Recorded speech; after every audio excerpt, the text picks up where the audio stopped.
Rolls Royce को लेने के लिए आपका फैमिली बैकग्राउंड चेक होता है या ये गाड़ी सिर्फ एक रईसज़ादे को मिलती है या रईस लोगों को मिलती है।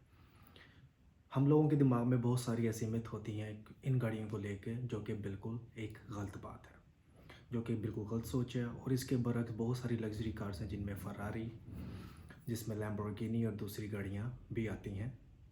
लेकिन इस मिथ को अगर हम थोड़ी देर के लिए सच भी साबित कर लें, लेकिन सिर्फ एक ब्रांड के लिए जो कि इस मिथ के अकॉर्डिंग चलता है, और उसने इस मिथ को अपने दिमाग में रखते हुए बहुत सारे सेलिब्रिटीज़ को अपनी गाड़ी, अपना ब्रांड यूज़ करने से, अपनी गाड़ी का ब्रांड यूज़ करने के लिए मना भी किया है।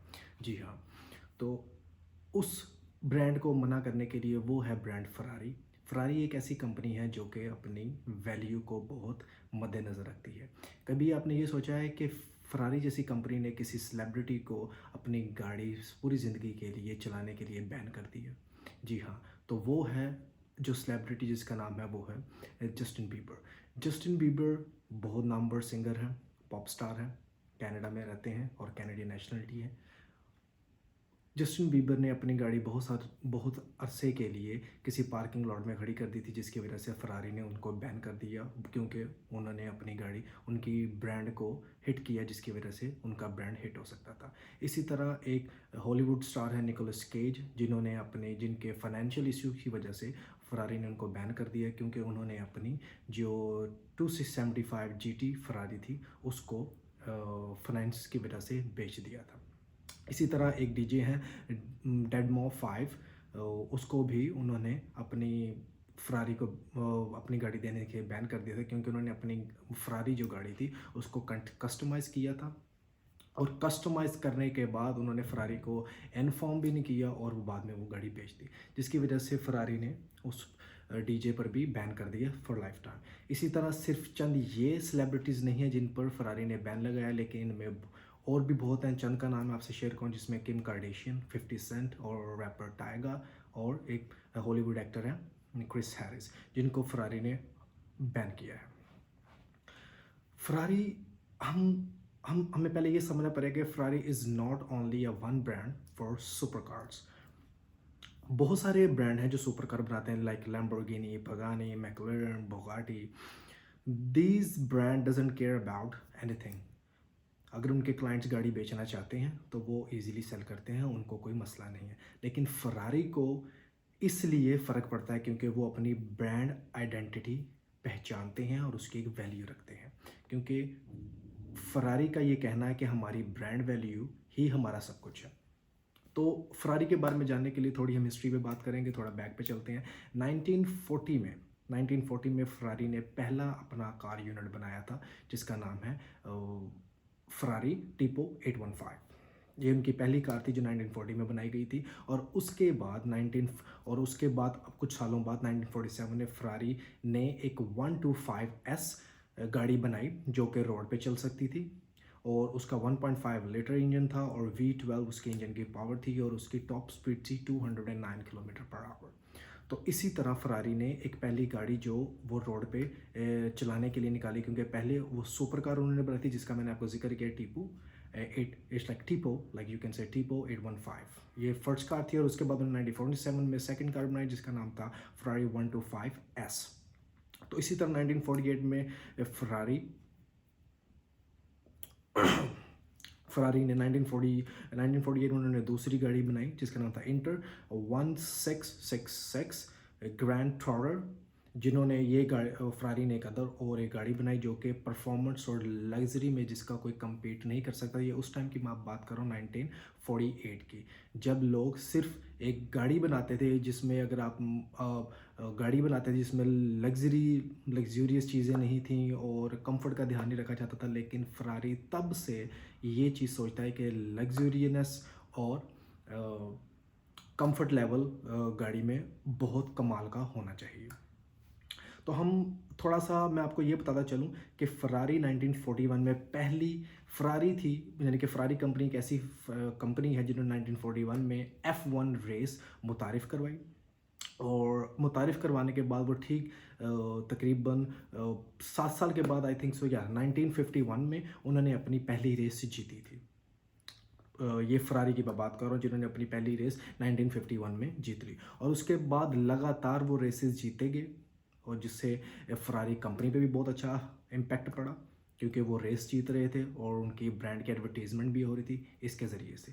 और इसी तरह सबसे ज़्यादा जीतने वाले टीम भी फरारी है, जिनके पास 243 ग्रैंड प्रिक्स विक्ट्रीज उनके पास हैं, लाइक 243 ग्रैंड विक्ट्रीज, लाइक इसे कहते हैं 243 ग्रैंड प्रिक्स विक्ट्रीज।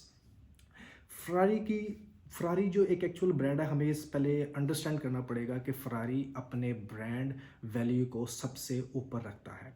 फरारी अपना ब्रांड वैल्यू इस तरह ऊपर रखता है क्योंकि वो मैन्युफैक्चरिंग जो अपनी लाइक डिमांड के हिसाब से वो सप्लाई बहुत कम करते हैं, क्योंकि फरारी जैसा कंफर्ट और उसकी परफॉर्मेंस कोई भी नहीं मैच कर सकता है। ये तो एक बात है जो मैंने आपको पहले भी बताई है, और वो इसी चीज़ को आगे रख के चलते हैं। इसीलिए फरारी अपनी जो प्रोडक्शन है वो लो रखता है। लो प्रोडक्शन की वजह से फरारी की रीसेल बहुत ज़्यादा होती है। जी हाँ, क्योंकि जब आप एक चीज़ मार्केट में इजीली अवेलेबल नहीं होगी तो उसकी रीसेल, उसमें लोग उसको ख़रीदने की क्यूरियोसिटी और वो बहुत ज़्यादा लोगों में पाई जाएगी, जिसकी वजह से वो उसकी रीसेल बढ़ जाती है। इसी तरह अगर आप उनकी एक गाड़ी थी, उनकी एक गाड़ी है GTO 250, जिसकी ऑक्शन में कीमत तकरीबन मैं आपको बताऊं तो 578 करोड़ तब उसकी बोली लगी थी। जी हाँ, ये है। और क्योंकि वो ये कहते हैं कि ये गाड़ी सिर्फ दुनिया में 36 कार्स है, ओनली 36 कार्स। तो फरारी अपने ब्रांड वैल्यू, कंफर्ट को, परफॉर्मेंस को, ये हर चीज़ों को मद्देनज़र रखता है। लेकिन अगर इसके बरक्स हम बात करें, पोर्शे कंपनी है, उसकी सेल अगर आप पोर्शे कंपनी की सेल लाइक 2020 में अगर मैं बताऊं तो उन्होंने 2,72,000 यूनिट्स बेचे थे। ये मैं पोर्शे की बात कर रहा हूँ। अगर आप इसके बरक्स बात करें, यानी कि अगर आप इसके मुकाबले में बात करें फरारी की, तो फरारी ने अपने 72 साल लाइक 72 ईयर्स टिल देन 2019 तक उन्होंने 2,19,000 यूनिट्स बेचे थे। तो अब आप ये अंदाज़ा करें कि एक पोर्शे कंपनी है जिसको फ़र्क नहीं पड़ता कि उसके कस्टमर्स या उसके क्लाइंट्स गाड़ी के साथ क्या करते हैं, कस्टमाइज़ करते हैं, they don't care about the Porsche and they don't think about like this way. तो उनकी प्रोडक्शन ज़्यादा है, लाइक उन्होंने 2020 में 2,72,000 यूनिट्स बनाए थे। और इसी तरह फरारी जो कि अपने ब्रांड की बहुत केयर करता है, अपने ब्रांड वैल्यू को इंपॉर्टेंस देता है। अगर आप खुद अपने ब्रांड वैल्यू को इंपॉर्टेंस देंगे तो लोग उस तरह इंपॉर्टेंस नहीं दे सकेंगे, लोगों में एक जुस्तजू नहीं बनेगी उस चीज़ के लिए। तो इसी तरह अगर फरारी की सेल की बात करें तो उन्होंने 72 सालों में सिर्फ 2019 तक उन्होंने 2,19,000 यूनिट से बनाए हैं। क्योंकि फरारी एक वाहिद पहली कंपनी है जो हैंडमेड स्टिचेस का यूज़ करती है। वो नापा लेदर और ये सब चीज़ें हैंडमेड बनाती है, क्योंकि वो एक कंफर्ट लेवल क्लाइंट को वो देते हैं जो कि दूसरी कंपनीज उनके मुकाबले में नहीं दे सकती। तो इसी तरह अगर हम फरारी के ऑपरेशनल मार्जिन की बात करें, तो सबसे पहले मैं आपको पोर्शे के साथ पहले बताता हूँ कि 2021 में पोर्शे का ऑपरेटिंग मार्जिन था 11%। ठीक है। और उसके बाद BMW जो कि एक बहुत नंबर ब्रांड है, उसका ऑपरेटिंग मार्जिन था 14%, और फरारी का ऑपरेटिंग मार्जिन था 24.40%। लाइक अगर आप इसको कंपीट करें तो पोर्शे 11%, BMW 14% एंड फरारी 24.40%। तो पोर्शे ने तकरीबन पोर्शे अपने हर यूनिट पर $18,500 अर्न करता है, यानी कि like it's a rough figure, but 18,500 वो पर यूनिट पर कमाते हैं।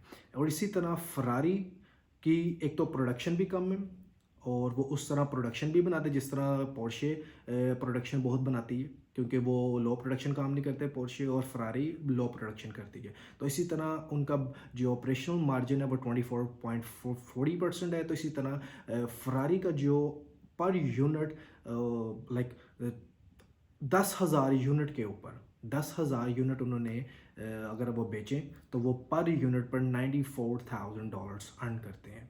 तो आप एक मनी फिगर भी दे सकते हैं, और आपको इसी फिगर से आपके उनके ब्रांड की वैल्यू को अंदाज़ा हो जाएगा।